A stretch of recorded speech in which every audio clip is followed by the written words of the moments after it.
my name is Heather, and today I'm going to talk to you about 5 mistakes that I made when creating my first children's book.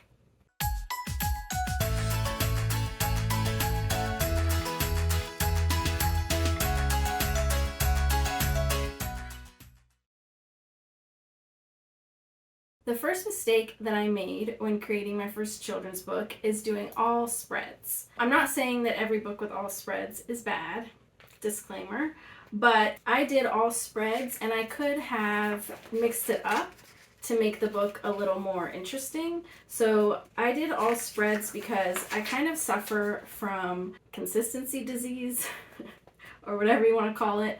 I'm like obsessed with consistency. So I was like, consistency and layout, all spreads. I did try to overcome my consistency disease a little bit by having the text in different places on each page and also having different points of view in each page, and that's important too. But if I could go back and change things, I would definitely mix up the layouts. So I would have some where it's like the image on one page and text on another. I would have some where maybe there was like a blob of an image or an isolated image like without a background, just stuff like that, just to kind of mix it up and make it a little more interesting. I may actually end up going back and making some of those changes, so if you think a video like that would be cool, let me know.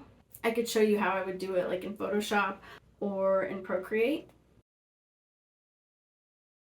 The second mistake I made, which isn't really a big mistake, but I would probably change it if I could go back, is that I didn't include a copyright page. So this blank page right here, I could have added copyright information, and that's not required in KDP, but it is good practice and it is the industry standard, and it's just good to have that information anyways. So going back, I would probably add that in. The third mistake that I made when creating my children's book is that I did it all in traditional media. So I just painted it all, which I'm not saying, again, disclaimer, I'm not saying that this is a mistake to do all the time. And actually, when I think back on it, I'm glad that I did do it that way, because otherwise I probably wouldn't have gotten my first one published. I think that when you're creating your first children's book, the most important thing is just to get it out there. And if you try to do everything right the first time, then you're just going to get hung up on having it perfect, and you're not going to end up getting anything out, because perfect is the enemy of good.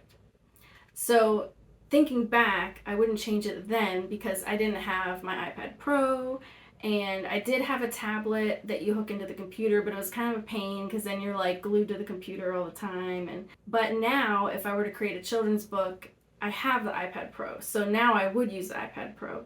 And the reason for that is just because doing it digitally makes it a lot easier to kind of move stuff around and change things and copy and paste and all that kind of stuff, so that you can really mess around with the layout a lot more, which I did kind of end up doing in Photoshop. Like I would kind of cut parts out of my painting and move them, but if you can create it initially like that in different layers, it's a lot easier and much less clone stamping. For my next children's book, I will definitely do Procreate for the whole thing.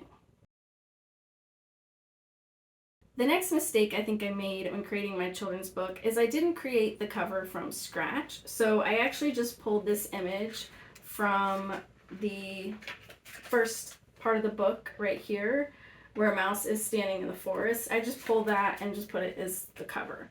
And again, it is better to get something out for your first book. So, I don't regret it, but if I were to go back and make changes to this book, I would want to make a cover from scratch. And that's mainly just because I don't think that this cover is like super eye-catching. Like if someone sees this on the shelf and it's just like a mouse in the middle of the forest, they might pick it up if they like mice. Otherwise, probably not. But what I think would be really cool is to have like all the different animals in here somehow, like maybe their head sticking in, or just something that would kind of be eye-catching, and also kind of let the person know that there's other kinds of animals in the book. Because if they're not super into mice, they're gonna be like, oh, well, that's not interesting. But if they love foxes and birds and rabbits, like those are all in the book, but you wouldn't know it from the cover. And so that's why I would probably want to do something like that on the cover. The last mistake that I made when creating my children's book was I designed it in RGB, and when you do that, then you upload to Amazon and the colors could come out differently. I ended up getting lucky and the colors all came out pretty good in this one. You know, nice and bright, and they seem pretty accurate. But just to be safe, I think it is good to design in CMYK unless it's only going to an ebook. And some people would disagree with me because I know one person in my comments on another video had said he would rather design in RGB and then convert to CMYK because then you know your ebook has nice bright colors, and then you know you're just kind of compromising it a little bit for the printed book. But I guess it kind of depends on if you want the ebook and the printed book to look the same or as close to the same as possible, then you would want to design in CMYK. But if you just want to get the most brightness and colorfulness possible in the ebook, then go with RGB and then convert. So if you want more info on that, I do have a video on RGB versus CMYK, so you can check that out. I'll link it in the cards and in the description. That's it for my 5 mistakes that I made when creating my first children's book. And I might make a follow-up video where I fix those mistakes, and I'll show you how to create your copyright page and how to change your layout, make it interesting and stuff like that. So let me know in the comments if you'd like to see something like that. If you have any mistakes that you made in your first children's book, let me know in the comments. I think it would be a fun thing to share and chat about. So and that's about it. If you have any questions, let me know in the comments. You can always email me at heather@heathercash.com. And thanks so much for watching. Bye.